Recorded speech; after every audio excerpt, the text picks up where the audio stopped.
पोलसरा विधायक तथा राज्य सरकार मत्स्य पशु विकास एवं अणु क्षुद्र मध्यम उद्योग मंत्री गोकुलानंद मल्लिक माता स्वर्गत मालती देवी द्वादश कार्यक्रम में जोगदेवाई मुख्यमंत्री मोहन चरण माझी हेलिकप्टर जोगे आसिथिले। मुख्यमंत्री अपराह्न घोड़पुर ग्रामर पड़िया अवतरण करने पर मंत्री गोकुलानंद मल्लिक पाछोटी नेइथिले।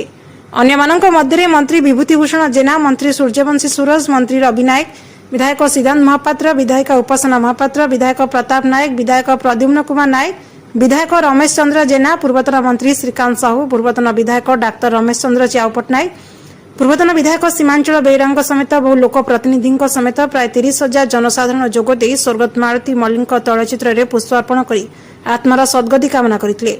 मुख्यमंत्री मोहन चरण माझी बुगुड़ा ब्लॉकर निहातीपल्ली ग्राम घोड़पुर ग्राम में पहुंची जोगु जनसाधारण मध्य प्रबल उत्साह देखा मिलता। Bureau report Shri news.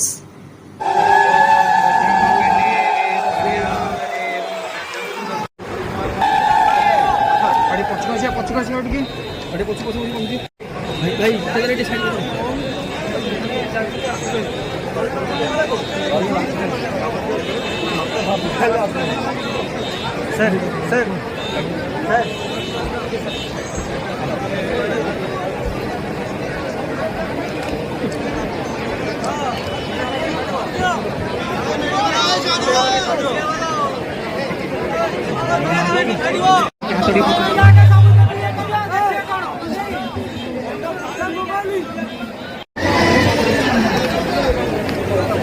अरे भाई छत्ती दिया करो, ये साइड दियो। बाबा को दे, हाँ